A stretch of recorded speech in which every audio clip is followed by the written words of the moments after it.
Now, Absolutely. let me ask you this. Damn, I forgot what the fuck I was just finna. Oh, let's talk about going viral. Cause you definitely went platinum on the internet. Yeah, I see that. But like, did you feel? Normal. I felt it with my followers, and then I'm feeling it with my DMs and stuff. But as a just being one from, I'm used to that. Right. Yeah, being one from, when you're known to put that shit on, and being one from, like it's norm, it's normality. But that far as that, but I'm not used to it far as like it being all over the world. But you know what? It's so cool that you deal with a nigga, right? When you in this situation and you go viral for doing some real nigga shit. So many people will break their neck to go viral, jump off crates, set their cell phone fire, just all kind of shit to go viral. But once you stand in your truth, you listen, let this be another lesson to the young nigga. You don't have to always be viral because you smacked the teacher, or you went and grabbed somebody and DDT'd them when they wasn't looking, and this and that. Or I seen a nigga kick the police off the crates. That's crazy. That kind of shit trying to go viral, but you end up going viral for doing some real nigga shit. Ain't but a few of them. You know what though? To be honest, and then talk about the police situation too. Like, to be honest, I ain't never had no problems with no cops. Right. I ain't never had no problems with no cops. Not from my city, not from Macon, not from nowhere, man. Like, I don't not Atlanta and probably Macon, maybe Savannah. I'm not sure, but they say Georgia got some racism going on down there in some of them hick paws now. Yeah, but I ain't never experienced it though. You know what I'm saying? I don't got pulled over a couple times, man. For I got remember this one time I got pulled over. I don't even remember the officer. Now I got pulled over and I had just left my neighborhood. Now here I am. I'm in the Crip neighborhood, but I got on all red. Yeah, just on some OG shit, just chilling. Right. And so I pull off in my truck, and they get right behind me and pull me over. When they pulled me over, they were trying to figure out who I am, or they wanted to know like why this guy got on all these red and ain't nobody bothering, ain't nobody messing with him. Right. So then he smelled marijuana in my car. At the time I told him, I said, one of my cousins probably had spied up a blunt, about 30 minutes prior to me getting to the store or whatever. Right. And I told him, I said, I don't smoke. He said, you mind if I search your car? I said, go ahead. You know what I'm saying? You got any weapons in the car? I'm like, hell yeah, absolutely. You know what I'm saying? And I had one of my partners who was a convicted felon. He was in the car with me. They went ahead and detained him, and they asked me, I remember them asking me, they said, well, hell, if you carrying a Glock, you ain't got no business with no high point. We know that high point ain't yours. They just automatically thought it was my partner. What? And, yeah, they did. I'm telling you what they told me. They said, well, we know the high point here is that if you're carrying a Glock, a gun of this caliber, you shouldn't be carrying a high point. Right, because it's so I automatically tell them, I said, you know what? I said, the gun ain't stolen, right? He said, yeah, you're right. I said, well, put it back in the car. He said, well, he can't ride with you. He got to walk home. I said, I'm cool with that. He can walk home. Right. And they let me went on about my business. And then that's when the sergeant pulled up. He said, man, I pulled this guy over a few months ago over there around Christmas time.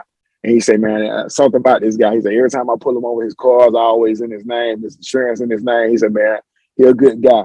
And then from that point on, I made a bond.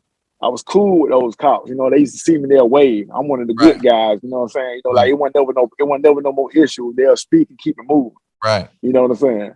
Right. And then, like I said, I had another incident where I got pulled over in Florida, and there was a highway patrolman pulled me over. Man, I probably had been on the road probably 7 or 8 hours driving, and I got pulled over and didn't even know my license was suspended. So he automatically, you know what I'm saying, he just said, man, let's pull over and have a cup of coffee, man, so you can wake up. I know your license suspended, man. You claim you didn't know nothing about it, so I'm gonna take your word for it. So I'm gonna give you the ticket. Yeah. So he gave me the ticket. We pulled over, had a cup of coffee, asked me where I was going, and he pretty much made sure I was straight. You know what I'm saying? Like made sure I was alert before I left, and he told me to just be safe. Told me to be safe. No, those are the type of things like people don't get a chance to talk about. Like when it comes. Yeah. And it's important for us to put both sides out, because it's flooded with the other side, but I think it's flooded for good reason. The reason I think it's flooded on the other side, meaning people are examining and magnifying the fact that police are doing things that's unwarranted, is because even with NBA YoungBoy, like what we watching right now, we see, well, if anybody's familiar with his case, they have an officer in his case that his lawyers are alleging that these officers are lying and they're playing to the system, right? So they know kind of what the parameters are of the law, and they kind of dance right there on the line of it, right? Like he said they pulled up, grabbed NBA YoungBoy out of everybody. Now it's 40 people. Officer grabbed NBA YoungBoy, but did act like he didn't know who NBA YoungBoy was. Now the reason he does that, see, on the surface, that don't look like nothing. When you just say, oh, give me your ID, and NBA YoungBoy like, yo, you know who I am. You came and got me out from everybody in this crowd.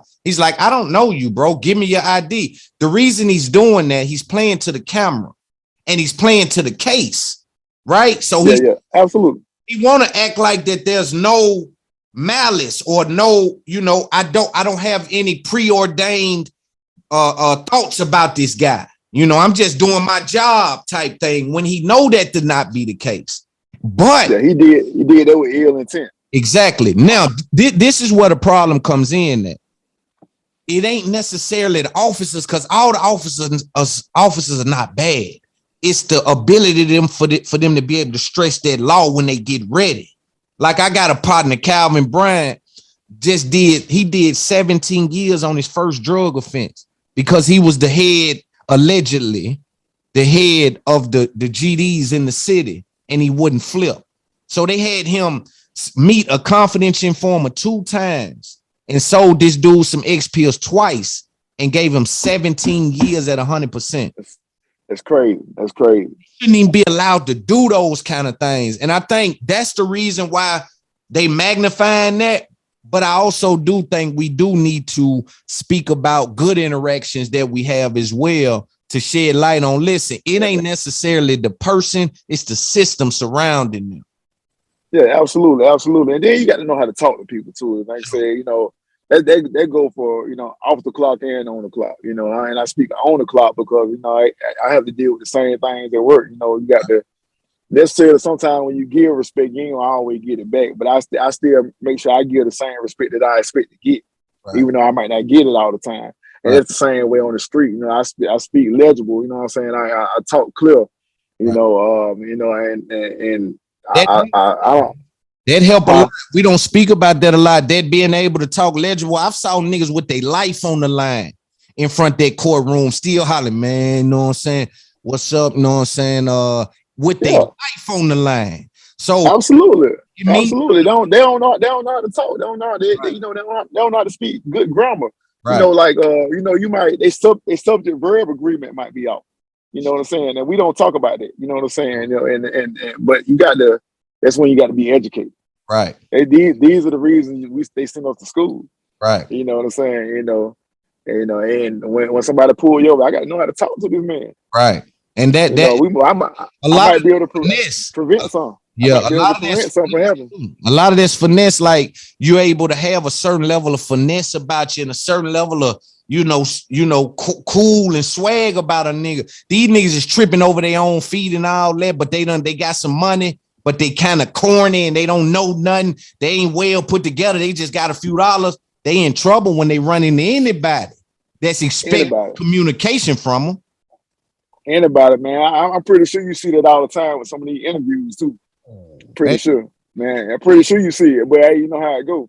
Yeah, it's sad. And sometimes I gotta be like, all right, we can, sometimes I gotta talk 4 hours to get an hour worth shit from a motherfucker. You know what I'm saying? Because sometimes they don't know, they don't got nothing to say. Hey, they're deep, man. They're deep. But like I said, man, that's where you gotta be educated at, man. You gotta be educated, man. That come first.